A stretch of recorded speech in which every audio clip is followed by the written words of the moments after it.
What up, my freaks? RuinusInsight here with part 25 of my Total War Warhammer 3 modded Tiktaq'to Immortal Empires expanded campaign. So as we saw last time, Gorog finally acquired his turtle guns and used them to obliterate the army of Skulltaker, really his only army, as he kind of had a similar situation to us going with regards to starting in the Lustria Bowl when we had just confederated Gorog and then promptly got war declarations from every side. Skulltaker was in an endless war with a bunch of other factions with the exception of Rakarth, who we destroyed and thereby weakened his flank. But anyway, Gorog, as we saw, the turtle guns already starting to level up to tier 2 after a single battle, considering it took 5 years to even get 1 level on the regular turtles. We can see how much of a difference actually being able to do damage makes, and I'm pretty excited to use them a little bit more. But anyway, what do we got in terms of... Okay, it's a brand new term. I got a lot of stuff to do then. Tiktak, as always, we start with you. Now, the question is... I mean, I guess it's not really much of a question. We should go save Imric. Frank, are you really moving in march stance right beside an enemy 2 okay, well, he's gonna die again. Useless elves. Okay. Why are you like this, elves? Anyway, I guess Tiktak, you're going this way. Hopefully you don't pick up the plague. Huh, wait. We'll end up in Scrap Towers, so maybe you won't, so just go this way.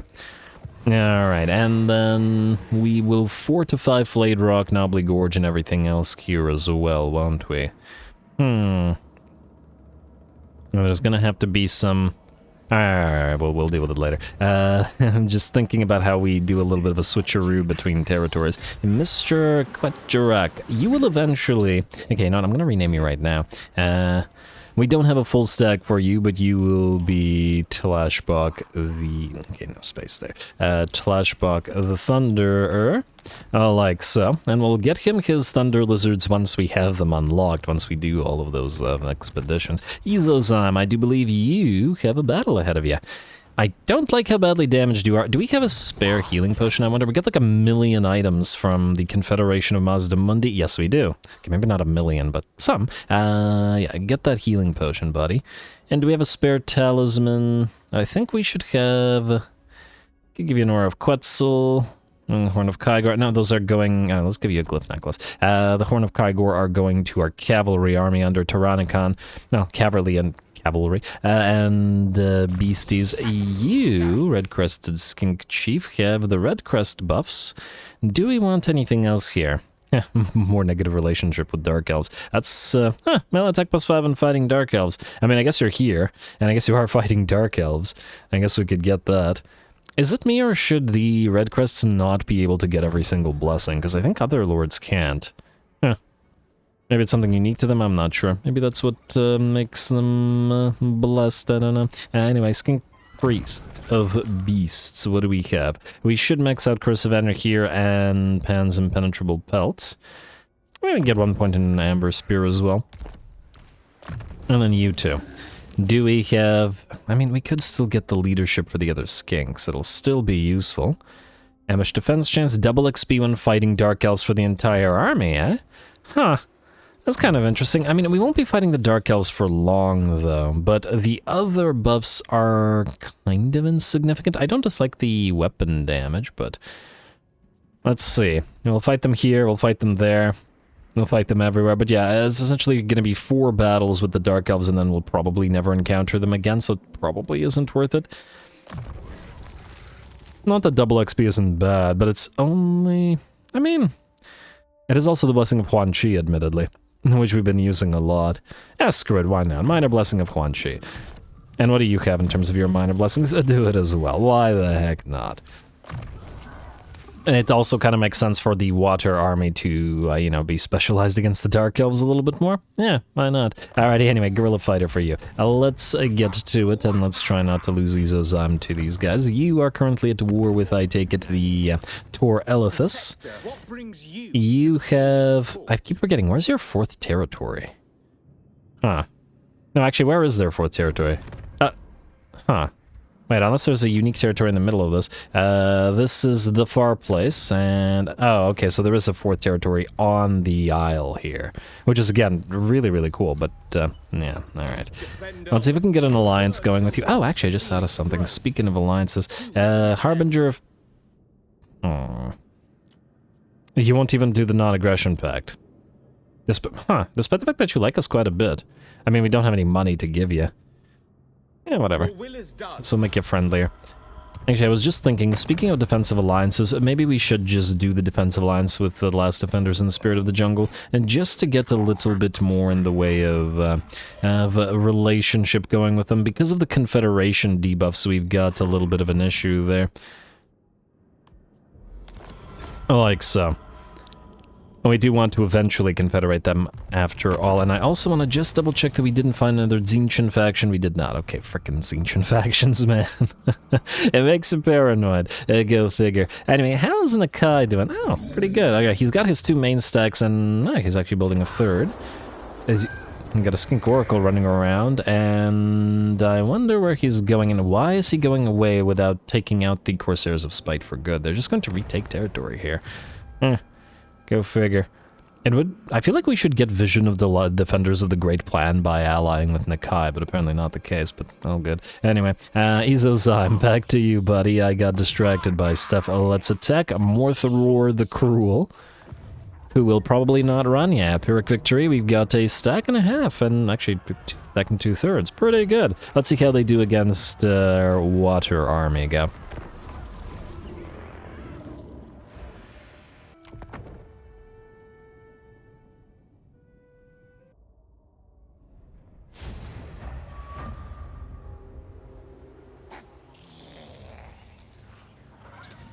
Alrighty, well, this is looking like it's probably going to be a tough fight, but it's also going to be an opportunity for us to heal up Mr. Izo-Zyme here, who is like 5% of his HP, or at least had 5% of his HP. That healing potion is going to be going and get him up by 30%, I believe. Yeah, restores up to 30% of hit points, so there is that to rely upon. Too bad we don't have that recovery tech up and running yet, but actually probably fairly soon now, so there it is. Anyway, I'm going to speed this up a little bit while we set our army up. It looks like the enemy is going to move towards us eventually, because we're going to be spamming that Flock of Doom on top of as many units as we can. Looks like we can hit 4 units at once, and the enemy range units are going to be fairly threatening, so we'll target them. Anyway, we're going to move our Nahuatl in over on the right flank just a little bit. See if we can get any of the enemy cavalry or chariots to move towards us. These guys are so cute. The Schlodel things. Yeah. Oh, well, they're also pretty darn killy as well. I mean, just like salamanders are with that Tide Cowl application, making them even nastier. Anyway, gonna try to get our Pterodon, speed up a little bit more, over on the our right flank to do a little bit of damage, targeting the Cold One and Scourge Runner chariots here, though admittedly this might not be the best matchup for us because A, the trees will block a lot of shots, and individual fire from those chariots, especially the anti-large Scourge Runners, is pretty nasty. So I changed my mind, we're gonna back off instead, especially because it looks like the infantry are moving towards us at last. Probably a good thing for our Nahuatl, who are going to set up right in the center. We're essentially going to be trying to fight this enemy army in the more open terrain, because our army is pretty range reliant. A lot of range firepower there after all. Close range firepower, admittedly, but nonetheless. Anyway, I like how these guys constantly look at the camera. They've earned that right. Anyway, we have got the enemy moving towards us now, and finally in range of the Nahuatl. There we go. You gotta love the fireworks from the Salamander, and these guys as well. They're pretty entertaining to watch. Alright, Flock of Doom plus that Tide Cowl should be pretty darn nasty, and if the enemy should close even further, we've got the Poison and the Frostbite on the Skinks, which in combination is a pretty darn nasty slowdown that they've got on any units that get in range. Anyway, the shootout's still happening between our Pterodon Riders and the Chariots, but the Scourge Runners and Cold One Chariots look like they're winning that one, so we're just going to back the Pterodon Riders off. Let's not risk them anymore. Besides, the main line of enemies is nearly here. though the ones getting hit now are probably going to start suffering a lot more. There's the poison combos coming in. Ooh, but it looks like the enemy will give us a taste of our own medicine, hitting us with a Flock of Doom, which is very, very dangerous for the Nahuatl. They have decent armor, but their HP is horrifically low at only 6.5k for the entire model, so a single Flock of Doom does more than half damage to both units at once. You gotta be really careful with these guys. I'm gonna back them off behind the main line and maybe try to get them far enough away so that the next Flock of Doom hits the main line skinks rather than the much more fragile Nahuatl. Anyway, slowly but surely the weak swords have made their way forward through poison and through frostbite. The lack of tide call allowed them to close much better. But we had to back off lest another Flock of Doom just kill the entire 2 units of Nahuatl. That was so dangerous. Anyway, going to move to meet the enemy Dreadlord with our Skink Chief, who on that Ancient Pterodon should absolutely wreck face here. No problem whatsoever. Rest of the main enemy are moving in, and our Kroxigors are going to move to meet them. Unfortunately, no water to rely upon. And there's that second Flock of Doom, but in our main line and not on our Nahuatl. Lovely. Not so lovely, perhaps. Over all the way on the right flank, we have a unit of Dark Riders, which is smashed into another unit of Nahuatl, and we'll start bringing them down. Dark Riders, the melee variant, are very fragile, but just as we saw, our Nahuatl are extremely fragile as well. And have nearly half of the HP of a light cav unit, like the Dark Riders, Fortunately, we move our Kroxigors to beat them back, get a little bit of that tide call in, but just as we sort of put out one fire with our water, another one comes in. A unit of Scourge Runners, nope, Cold One Chariots, and we'll move in on the left flank now, and a bunch of enemies have charged into our left flank in general, so I'm just going to have to deal with these as best we can. The Pterodon Riders have come in to reinforce and are hovering over the Cold One Chariots in order to try to bring them down and save this Nahuatl unit, which is down to half of its HP. That said, the bounce of power is at about 65 maybe % in our favor now, and it's certainly rising. And the Death Hag that has led the enemy force, well, ignoring the Dreadlord, has been pretty much defeated by the Skinks. Thanks to the low armor on the Death Hag, she's not going to likely survive this. And even the Skinks do well enough fighting in melee. 45 melee attack, actually pretty solid. Works for me. Alrighty, and it looks like we do have, a unit of Blackguard of Nagaron together with those Dread Spears and Blackguard Corsairs. That explains why this unit of Blessed Kroxigors are so severely damaged over there. But what can you do? I'm just taking a quick look at, there we go. I just want to see Spawnkin is a +20 damage, and oh, should have maybe focused the Blackguard of Nagaron a little bit harder. Gonna try to hit him with the Nahuatl now, but a little bit late. The Murderous Mastery will activate and make them even more effective, and unfortunately our Kroxigors are just about done for. 4 units left and about 10, maybe even 5% of their HP, and they're gonna try to back it up out of there, and we are going to try to slow the enemy down with Skinks and with all the application of contact effects we can. Fortunately, it looks like with the routing of that unit of Blackguard of Nagaron, the rest of the army gives up, and the battle is ours. Alright, definitely very close for that unit of Kroxigors, and funnily enough, even though we healed these Ozime prior to the battle, well, he got 10% HP now than the 5% he started with, but still basically back to severely damaged, but at least he matches the Kroxies. A very nice fight. Shame no water, but a very nice fight.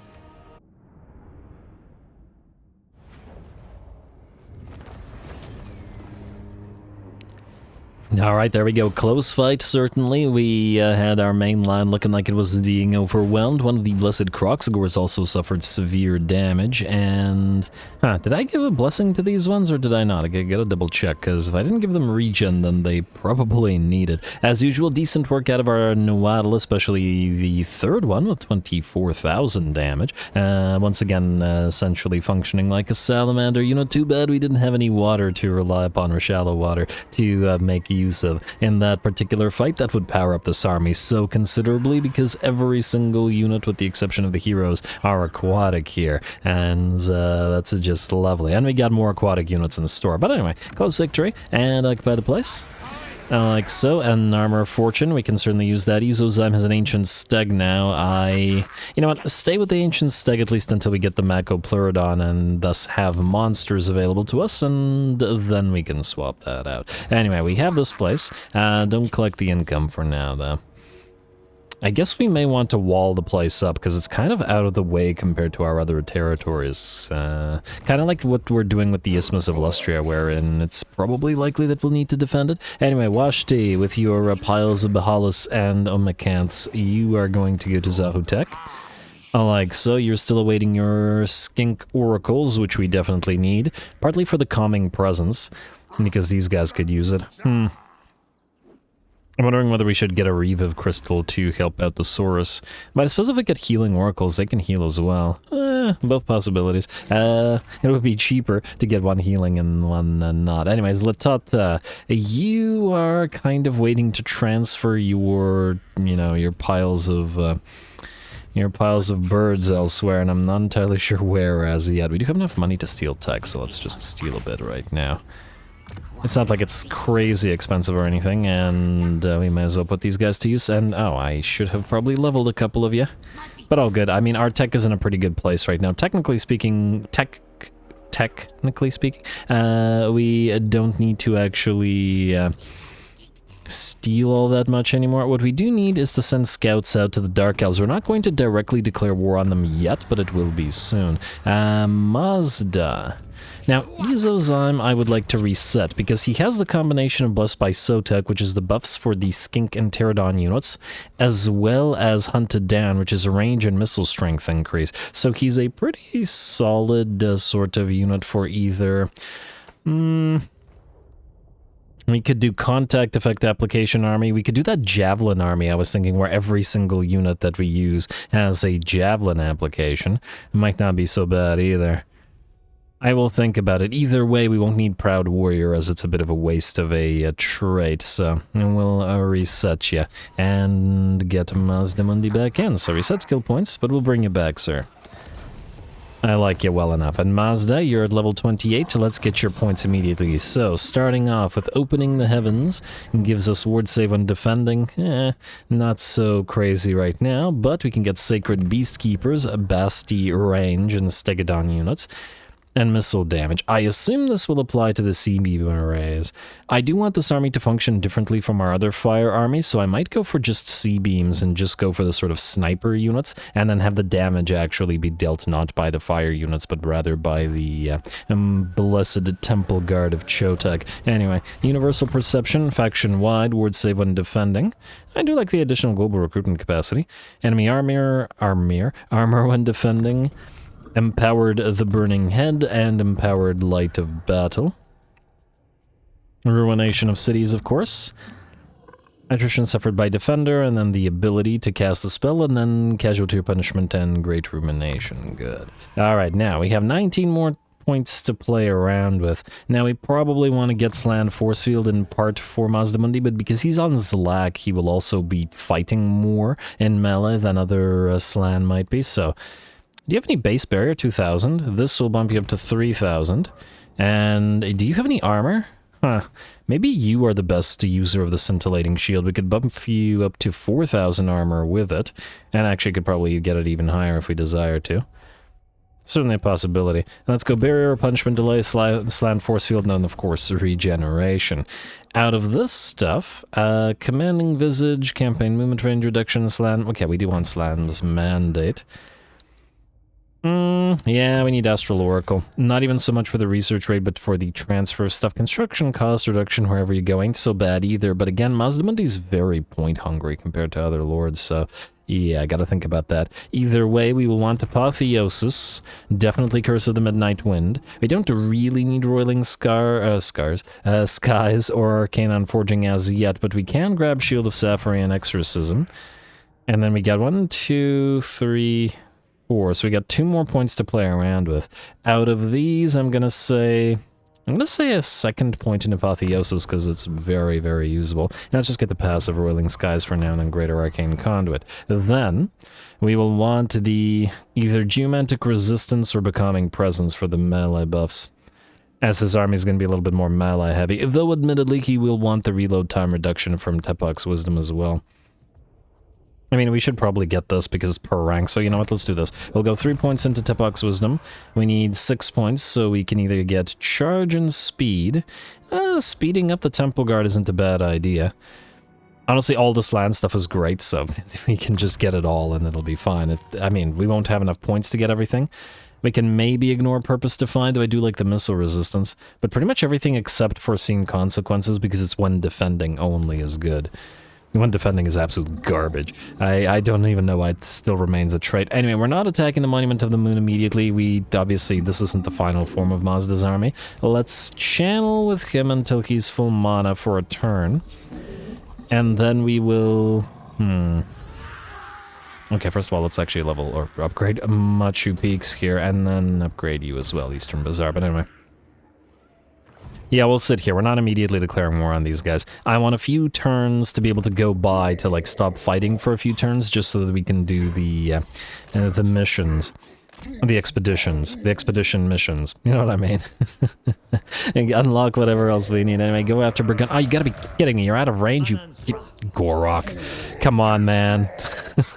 Okay, well, he'll suffer attrition. I guess he could channel at least. I was hoping not to waste the turn there, but it is what it is. Anyway, Tyrannican, gonna do the same thing at Quitash. And... really close victory. It's a bunch of garbage. Okay, just do it. Whatever. Alright, hey, free Trickster's Helm though. I like that.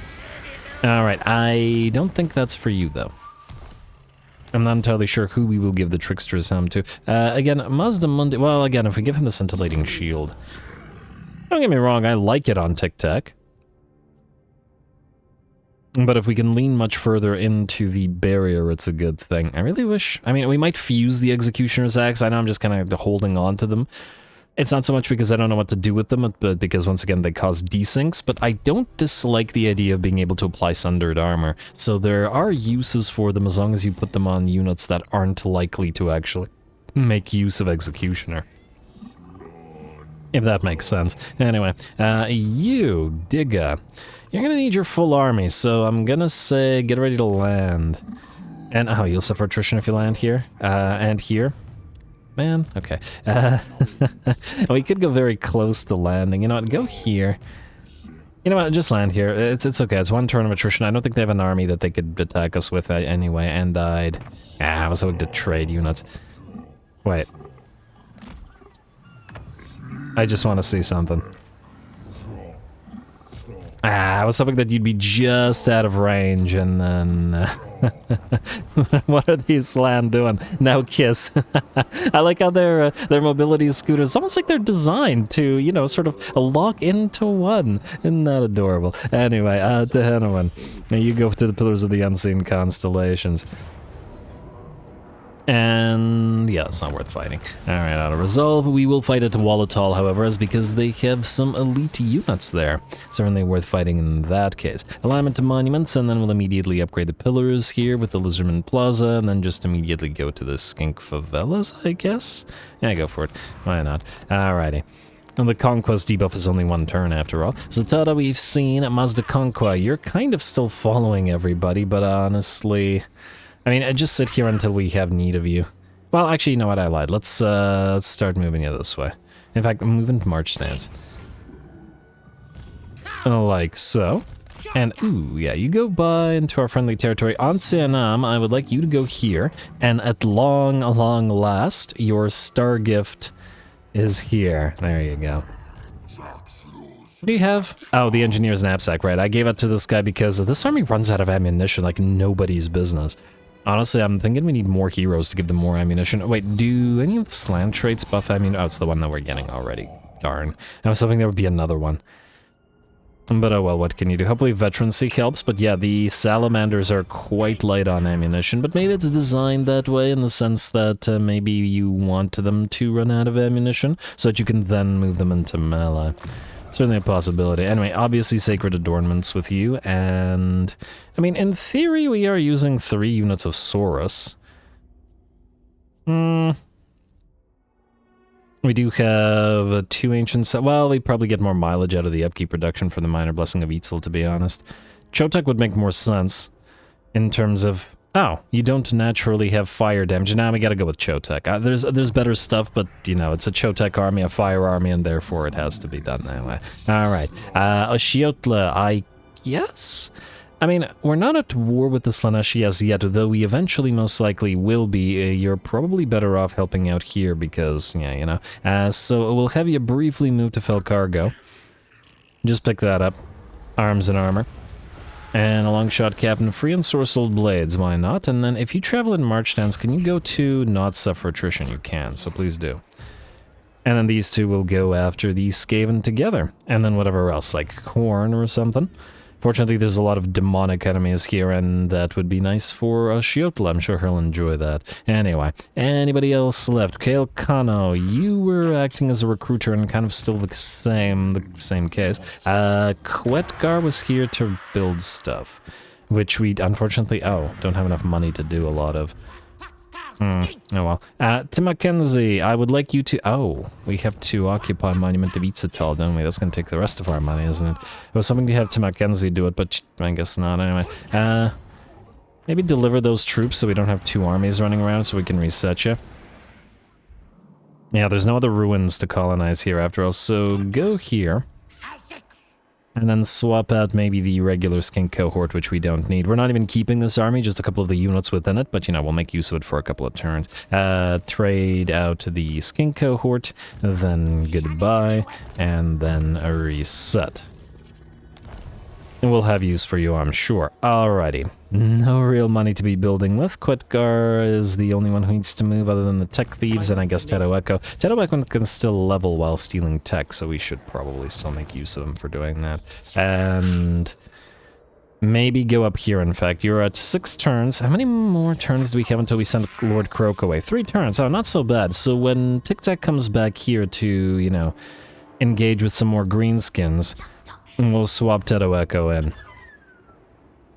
Unless I just get annoyed and decide to put him in, you know, put him in his own army.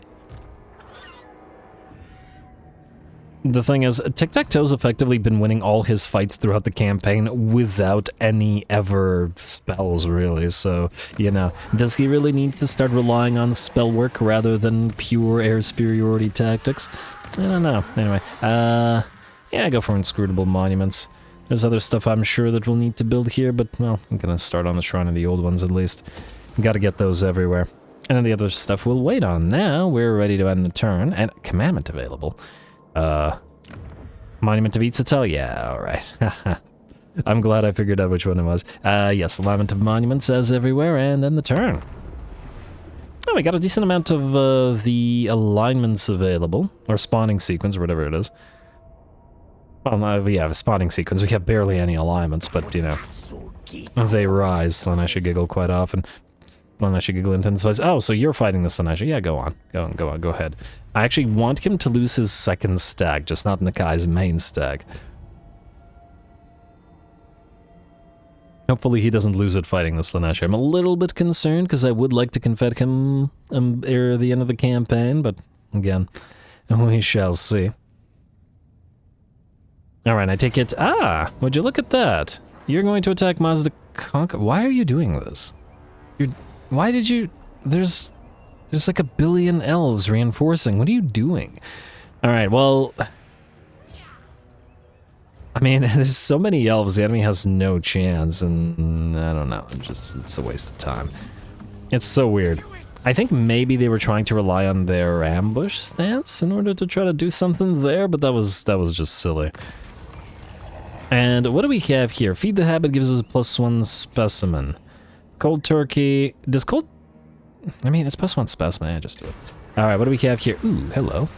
Minus 40% upkeep for Skinks, minus 20% upkeep for Saurus. I'm gonna give this a read. I don't think we've gotten this one before. War Babies. Recent spawnings have favored the Artisan Skinks over the Saurus Warrior Caste. Indeed, workers are important to the Great Plan, but the world is threatened from within also, and must be defended. You must be prepared for whatever foul ploy the vile servants of the ancient enemy or the Great Horned Rat may unleash next.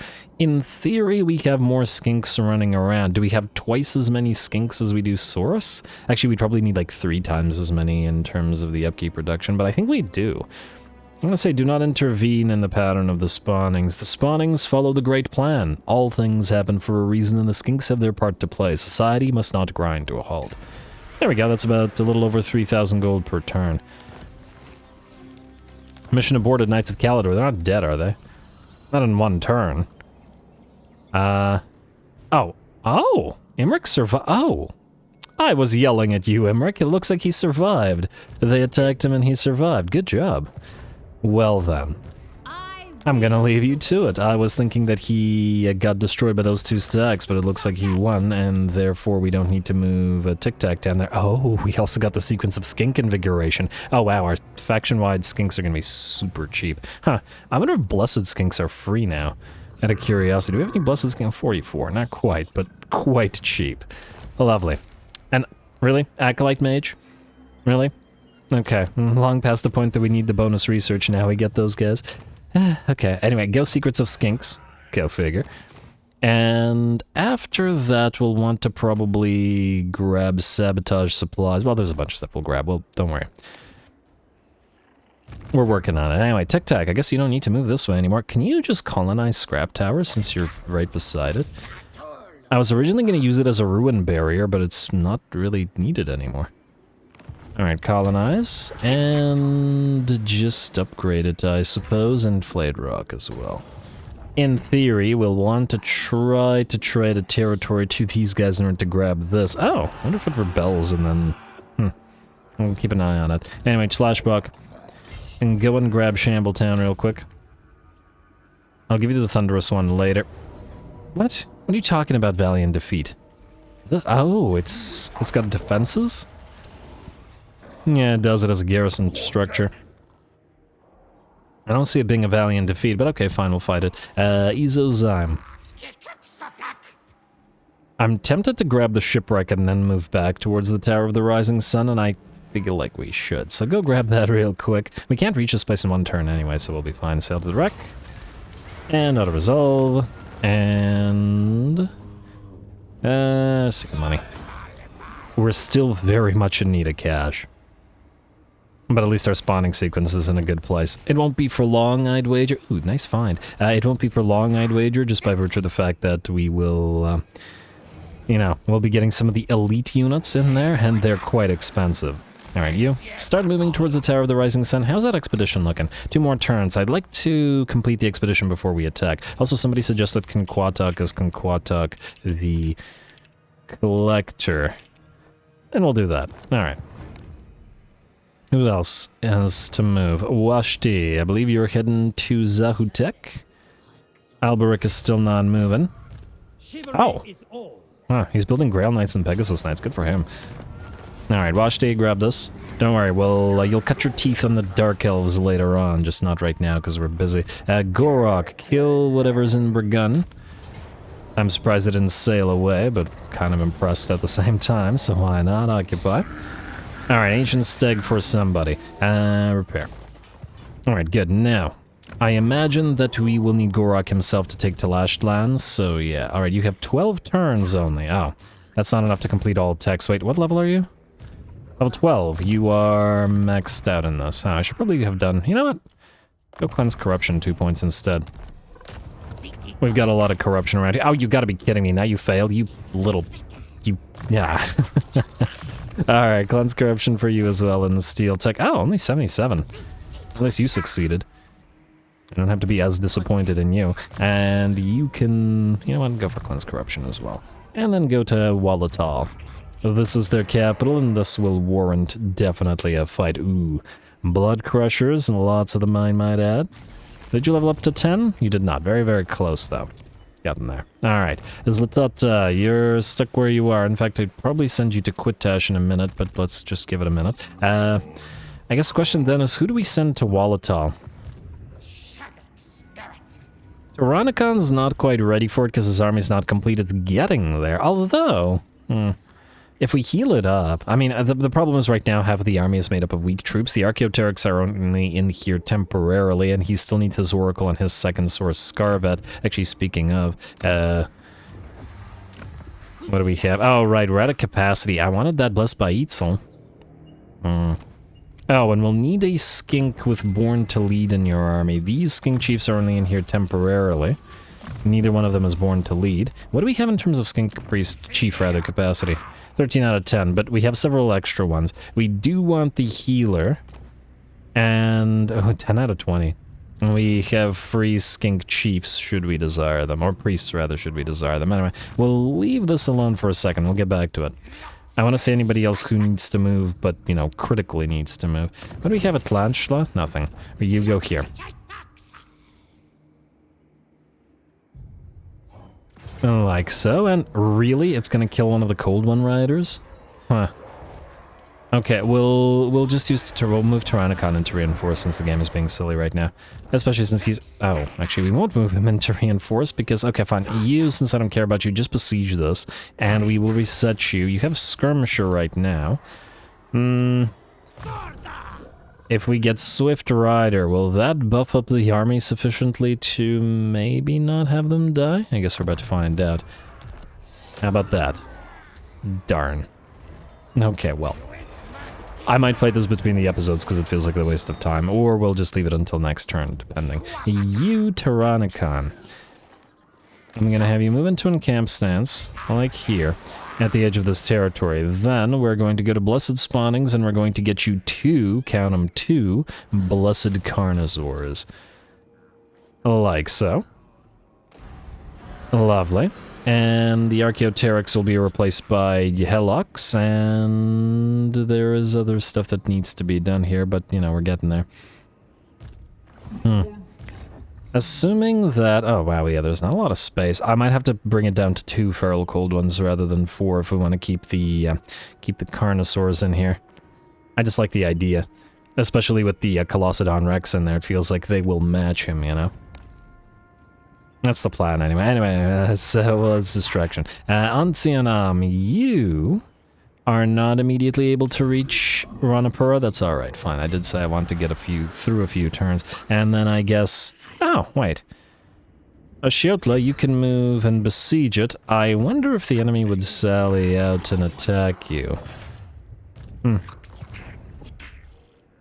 If you go here, you would be able to reinforce... Yeah, alright, fine. Ashiotla, you besiege this.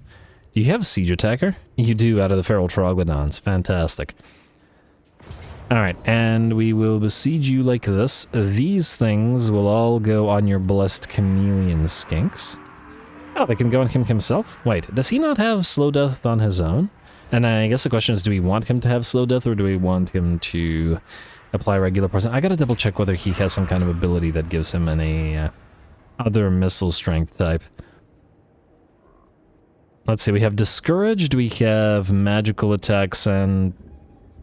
What does the Demon Bane ammunition actually do? Is it just magical attacks, or is it something else? It's Enhanced Spawnkin, that doesn't help, well, whatever. This is the Slow Death, which is going to be the best one by virtue of the damage it deals, and then this is Sundering and Fire attacks. Interesting.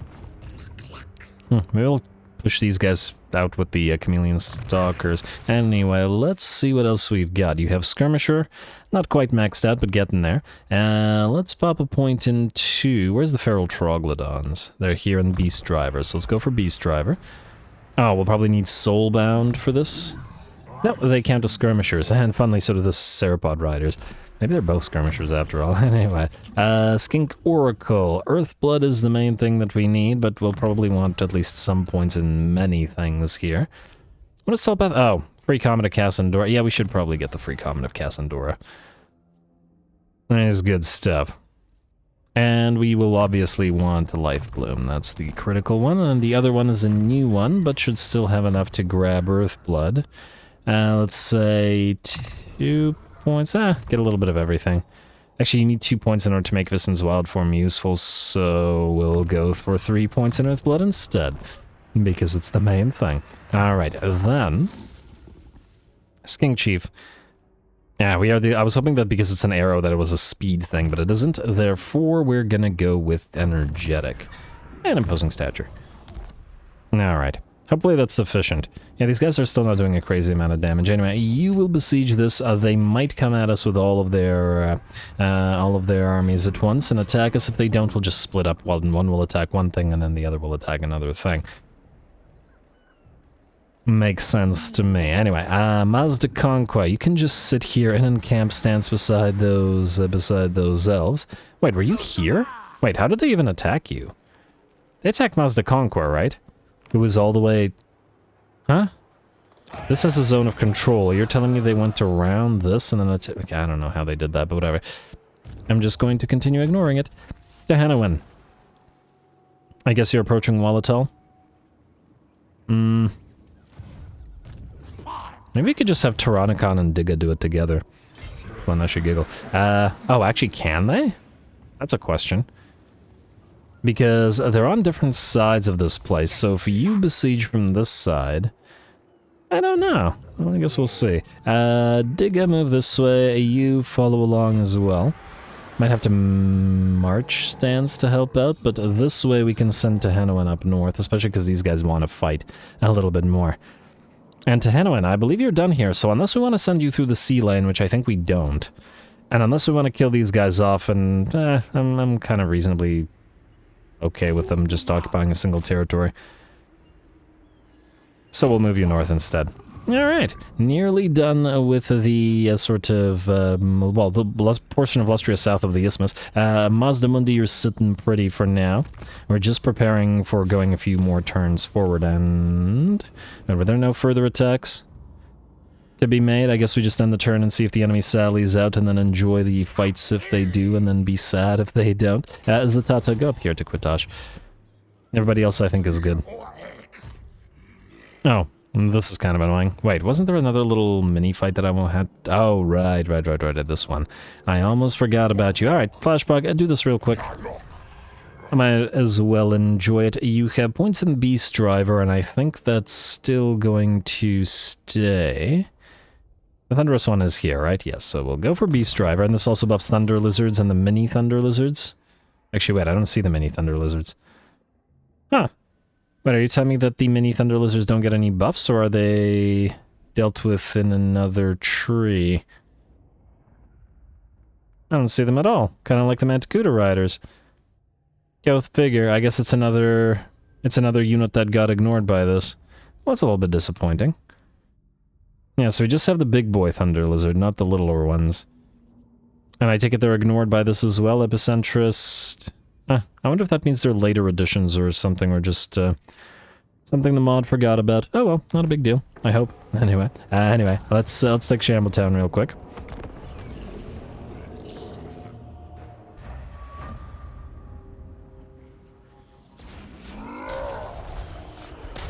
Alrighty, here we go. Tlaqua may be using this particular army temporarily, but, well, he'll just keep on dealing with stuff until he gets his Thunder Lizards. Anyway, here we go. Nice little ogre camp within the ruins of, likely Sky Titan structures.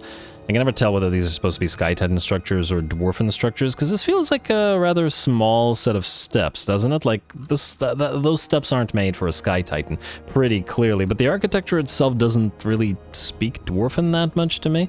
Certainly not enough beards carved all over the thing or anything like that. But they are very high up. I'm quite curious as to what this is supposed to be, but you know, things have faded in the Warhammer world, and some things have disappeared, so you never know. Anyway, I digress. Here we go, the battle begins as we sort of soften the enemy up with those, I was about to say Mortis engines, Nova engines. I'm gonna try to do a little bit of damage to the enemy tower, but it looks like they don't do that much damage to buildings. Maybe that makes sense, considering they're an anti-infantry and not a sort of single-target snipey type deal. But I digress. Well, actually, no, that wasn't really a digression. That's what I was talking about. Anyway, the Bahalis is going to be dealing with those Beasts of Nurgles, trying to apply that anti-large, while the Kryptonoth and the center of the formation just hold the enemy back and allow the little skinks to do their work. Obviously, the regular skink cohorts, especially without a red crest buffing them, are going to have a bit of a problem. But they're fighting beneath the feet of many a dino, and that's what Lizardmen armies are all about. Still really enjoying the look of the Bahalis, generally speaking. The sort of armored twin tail that it hits jerks with, that big old, I don't know, that big old horn face that it's got. Slaneshi giggle, but anyway. The bounce power, about 60% in our favor. This is a relatively small enemy garrison, so yeah, the auto-resolve just doesn't really like us very much in this particular army. But not to worry, we'll switch it up until the auto-resolve makes it, you know, a little bit more viable. Anyway, the Parasaurs are going to move on in. No riders on these, though if we leave them in this army, depending on how skinkily heavy we go, we can upgrade a couple of them to riders just to act both as a support application of the lethal poison, which the javelin skinks and the other skinks wouldn't have, and B, so that they can chase stuff down, which again, admittedly, skinks aren't as slow as Saurus, so they do have the capability of, you know, chasing enemies down. They're quite quick, but obviously not as good as the Parasaurs would be. Anyway, the main stack is still in the fight, or at least our front line. Enemies are moving in towards us, and of course getting hit by those Nova engines. We're doing a fairly good job at firing over them instead of hitting our own dinos there. And though we just gotta make sure that we don't hit the units when they close the distance, and instead switch targets to a different unit. Festering Stooges moving on in, and to follow the Demon Spew. A couple of nice regiments of renown for the enemy, but of course, severely damaged by those Nova engines. I've been really enjoying this. Yeah, I really like the lizards having some more, you know, sort of a relic artillery from the old ones.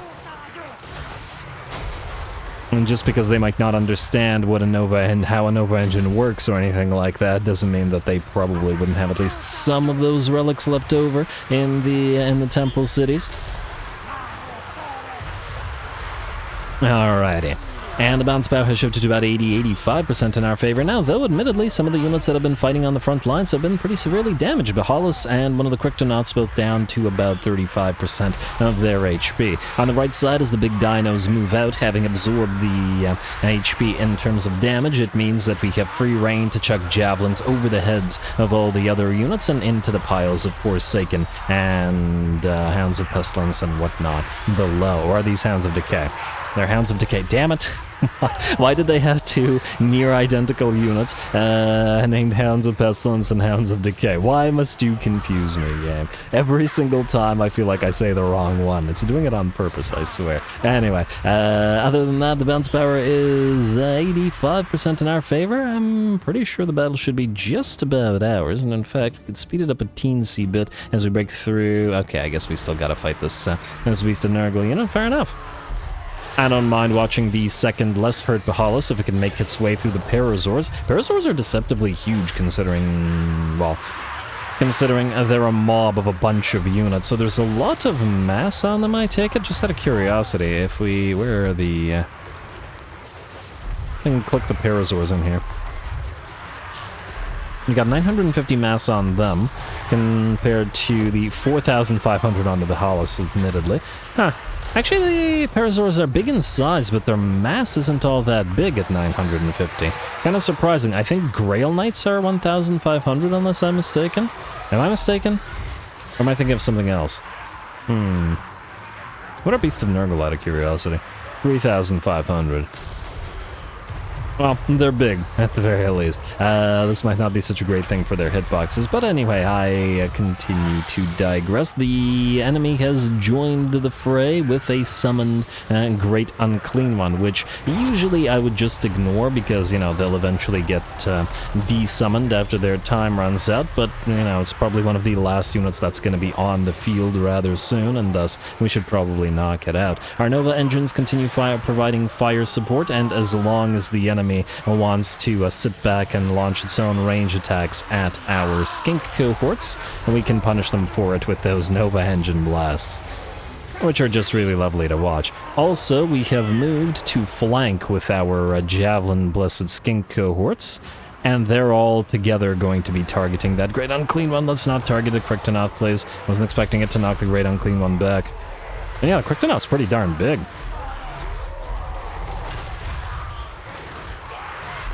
Alright, there we go. How's the Unclean One? Down to about 50% of its HP, but obviously healing thanks to Fecundity upon it, as well as its own cloud of flies, I want to say.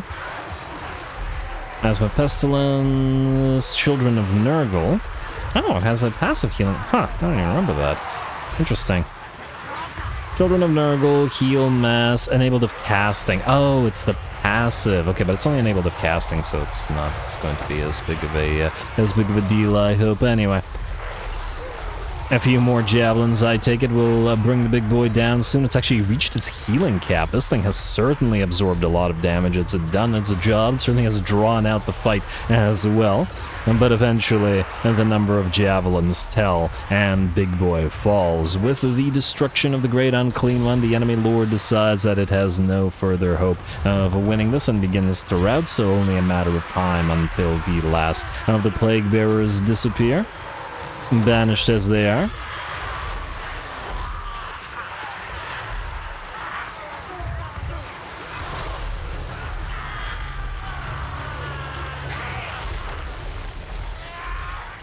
Not much to say, just waiting at the clock on the last of these Plague Bearers. You gotta be that dramatic about it. Alrighty, there we go. With that, the battle is ours. One of the Parasaurs suffered severe damage down to... yeah, that was actually pretty good. A lot of our units got pretty severely damaged. Alright, good job, Nurgle. Appreciate the capability of your defense considering the relatively small garrison.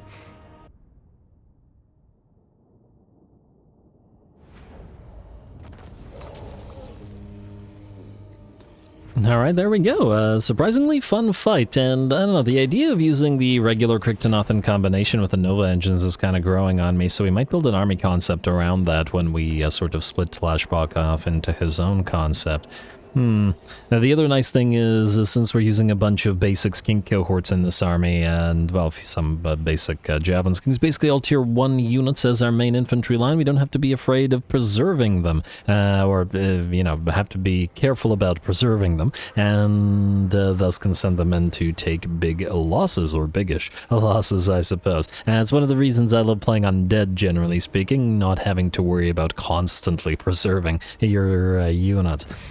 Anyway, occupy. Nice work, Tlashbok. And was that the last territory belonging to Nurgle? Do we never have to deal with their stupid plagues again? Alright, just this one little army.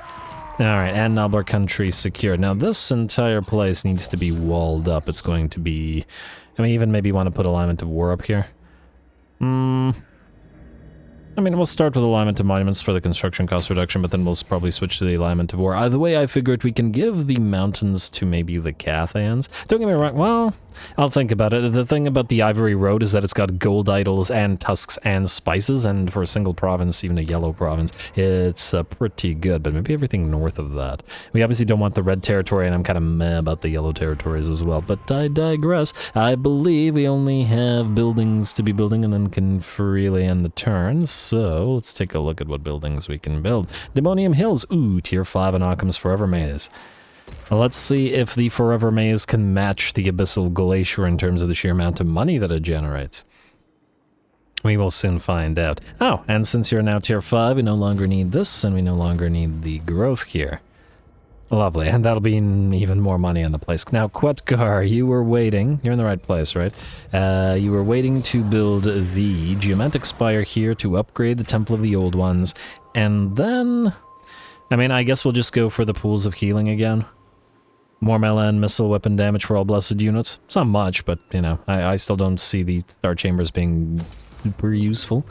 And admittedly, the lookouts, the Tepok lookout's not crazy useful either, but anyway. Geomantic Locus, Pyramid Vaults, and, oh, I guess we can delete the Weapons Crafters Commune now. I mean, yeah, just do it now. We'll go for the Chameleon Menagerie. We will go for... Oh, you don't have a temple. Yeah, go for the Shrine of the Old Ones. I mean, we could keep... I guess in theory we could keep the Weapons Crafters Commune until it's maxed out, but at the same time we'll maybe want to build up the Pools of Healing instead, which are actually probably a bit more expensive. You know what? Fine. Keep the Weapons Crafters Commune. Or do we? Yeah, let's just start building. Well, it's only 2 turns. Alright, so keep it for 2 turns, then we'll delete it after the pools of healing have been leveled up. Does that make sense? I think it makes sense. It makes sense enough for our purposes. Good. Anyway, who's next? The Dragon Isles. Yes, money making. So, Floating Gardens and Ancient Harbor, and good lord, we're out of money again. Well, it is what it is. Sometimes you just run out of money. Too real, man. It's too real. Anyway, we're good. So skip. Let's end the turn and see if those 2 armies sally out. Oh, right, I didn't move some of the tech. That'll be fine. Our tech is in a pretty good shape. And the next turn, we're going to have to spend some of those alignments again, which means spending a little bit more of that spawning sequence. Fortunately, since we're building like 3 or 4 armies at once right now, several of them will need additional blessed units. And we'll essentially create a bunch of armies on various borders. Huh, good job just attacking and not besieging us. Are you gonna survive?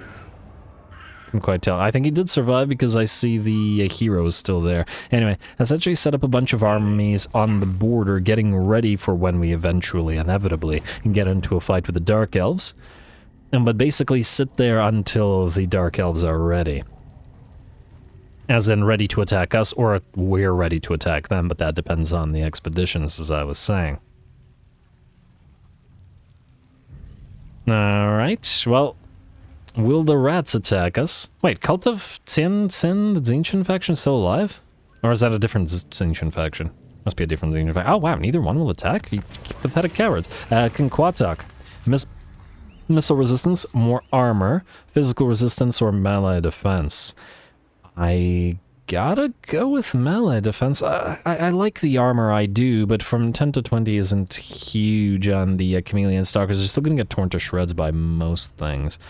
Though admittedly the extra armor is nice on some of the other things. They could also use the melee defense. We have very low melee defense on most units in this army. So yeah, flexible scales. Alrighty, and trait gained for Tiktaq'to. Huh? Melee defense plus 5, melee defense plus 5. When did Tiktaq'to fight this many defensive battles? What the heck? I mean, don't get me wrong, that's lovely, but what? When? I don't remember this happening, ever. Yes, Old Ones favor, great. Rightful Inheritors capture Wallatal. Yeah, we're working on it, Stegodon for Tech Thief? No, we're not paying for a Stegodon and a Tech Thief, are you insane? Ancient Steg for Ezozyme, that I'm fine with. And you're not actually moving towards Ezozyme, are you? Are you some kind of crazy person? Alright, well, Ezozyme, stay there. Let them recruit an attack. I don't want to finish them off, Slanisha Giggle, until we're ready to... One more turn? Yeah, until we're ready to get the monsters in there. Next, what do we have here? Here's self-defense chance, miscast space chance reduction. We gotta use some of these because the Old One's favor needs to be, used up to some degree. Let's start with the sabotage supplies first. Maybe even... I mean, we're only getting 3 per turn. Yeah, you know what? Let's start with the sabotage supplies, then we'll actually probably use the 30,000 gold to grab this, and then get the sequence of secrets of agents, this one. Because that'll mean more Old One favor. But anyway, who were we expecting to attack or possibly not attack? Or that was the way it turned out. Anyway, oh! That's why they didn't attack. They got killed by Leofric's Fellowship, which is now occupying a full territory here, eh? I mean, if it's only a single territory, it doesn't bother me that much. What does bother me is this is clearly a Lizardmen temple. I will consider whether to let you live.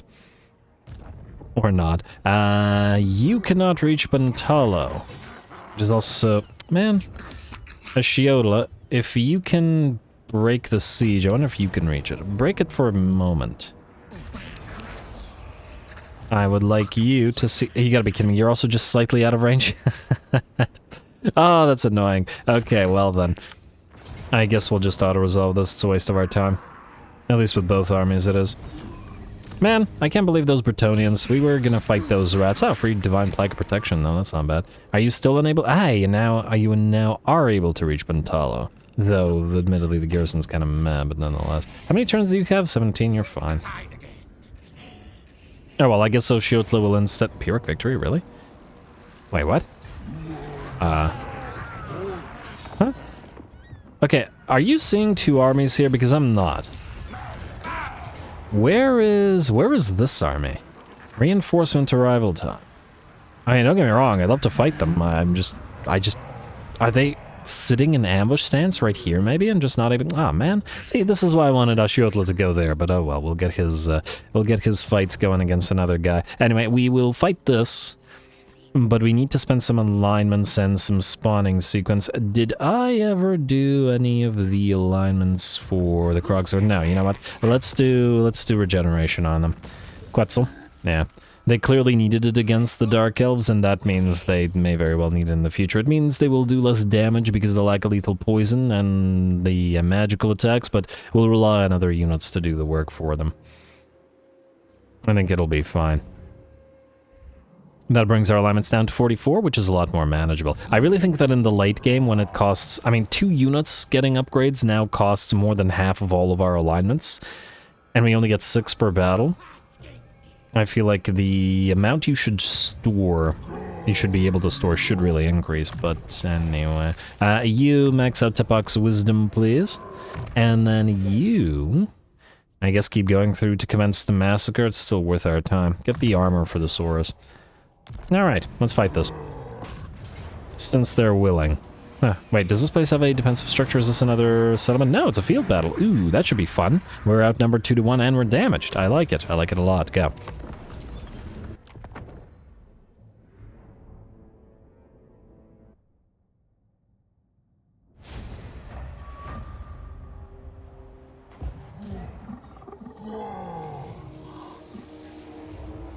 Alrighty, here we go. Our range capabilities in this army are effectively complete with the new addition of the C-beams now. Oh, I like all the sort of focal lenses that this big thing has. Unfortunately, it's seeming to have a difficult time targeting the enemy, and by the looks of it, the hills interfere with... Oh, that's neat.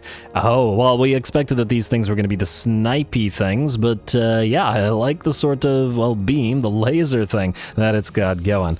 I'd love to see how much damage it does. So it looks like this one did manage to hit the Thrin over here and does a solid maybe 15 to 20% damage. I just want to double check something. Aha, 8 shots per volley. So in fact, it's a bunch of little beams probably fired in succession, which makes them look like a single beam. That's pretty neat, I gotta say. I like the unit. Fun to watch, too. And, yeah, so the fact that it's multiple beams means some might hit and then some might not.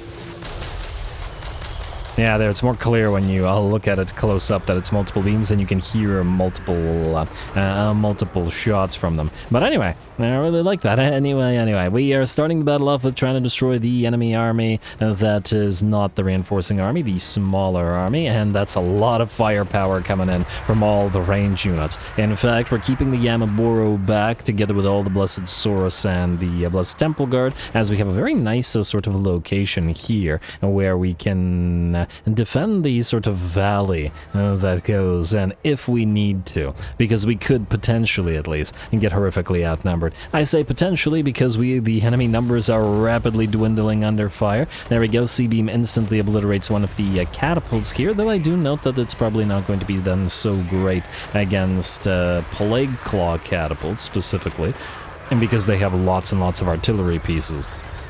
But probably significantly better against the smaller artillery pieces. And then obviously single artillery pieces like the, I don't know, like the Iron Blaster or the Scrap Launcher or the Little Grom, things like those.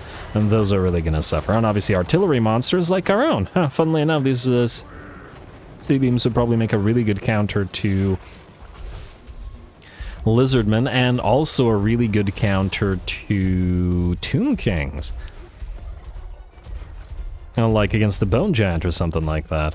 Anyway, the enemy first army pretty much destroyed, the catapults are out and most of the enemy units are done for, and the second army is moving on in and already starting to take massive hits from the Nova engines. Unlike the C-beams, which would, like I said, probably make the perfect counter against certain factions, the Nova engines seem ideally suited to, well, actually, funnily enough, also counter the skeleton armies because of their fire because of their fire weaknesses, but the hordes of rats getting hit by those Nova engines, they suffer a fair bit. Anyway, blobs of enemies still moving forward. Gonna try to use our regular beams of Chotek to bring down the enemy, I was about to say cavalry chariots that are moving in. There we go, and it looks like they're gonna close the distance just before one of the C-beams can bring them down. Oh well, I don't think that closing the distance with a bunch of Bastillodons is actually in your favor there, Seeker Chariots. Good luck to you.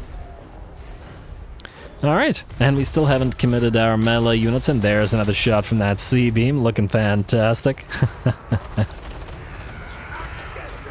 Yeah, definitely like the, just conceptually the whole idea of all the crazy artifacts from the old ones on field for the lizards.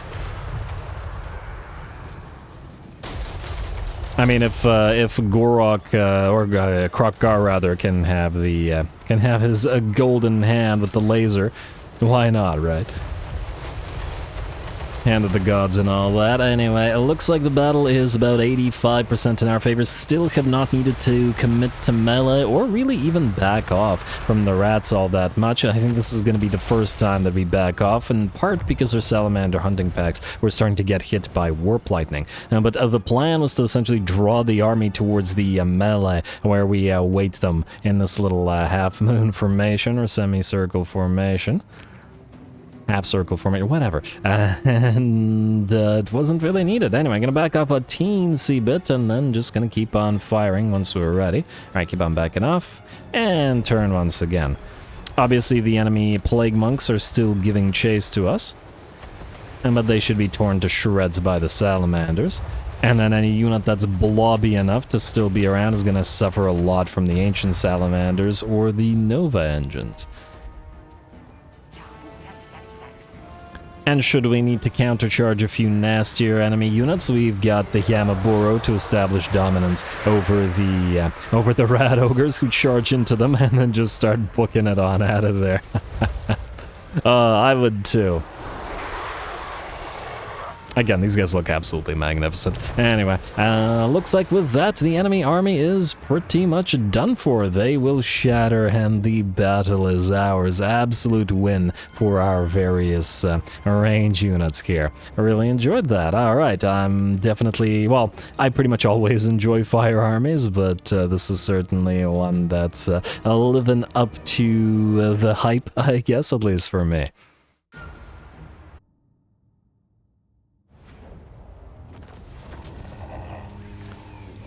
Alrighty, there we go. I really liked the C-beams. They didn't do anything crazy in terms of damage, being vastly outdone by the Nova engines and probably the salamanders and the regular solar engines. Definitely the salamanders. Actually, everybody was outdone by the salamanders, which again is a good sign in terms of proving that these modded units aren't overpowering regular units. I still think these were, well, A, they look really cool firing. Gotta love that pew-pew laser. That has a really small diameter but completely penetrative, so it goes through a lot of units but doesn't, well, you know, doesn't hit units to the left and right. The thing that keeps them from being overpowered is they feel like they're...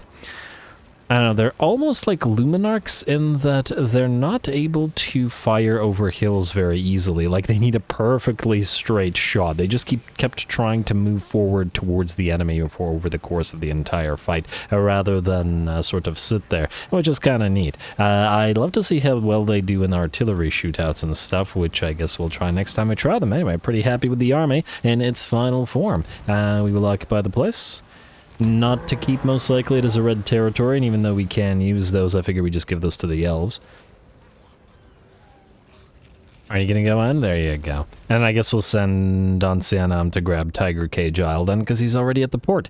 Sort of whatever. And we're good. And I imagine that these guys will be willing to trade Oranapura for this place. We're basically trading red territory for red territory. But I think that's fine. Especially if we allow the Bretonnians to live, especially, then they can occupy this place and then the elves can have this place together in this nice little coastline while we go up this way through the Slaaneshi and the Khornates instead. Assuming these guys don't take then Khornate territory as well, which is a possibility, but this place at the very least, Naknakorn is so heavily defended due to being a tier 5 that it shouldn't matter. And I do like that it's a temple city as well, which means we can take it over. And yeah, the defenders of the Great Plan really did well in these jungles. Good for them. Good for them indeed. Anyway, with that, folks, we are obviously out of time, and I'm going to call the episode here. Next time we will complete one expedition and then set forth on another. Our Lustrian armies will hopefully knock out the Blooded Wanderers for good, and then set up on the coast here, maybe even in the water somewhere, getting ready to sort of eventually fight the Cult of Pleasure while we build up a few more armies and unlock a few more units. It's part of the Great Plan. Anyway, stay tuned for more TikTok. Don't forget to leave those likes and comments below. All glory to the algorithm, and thanks for watching.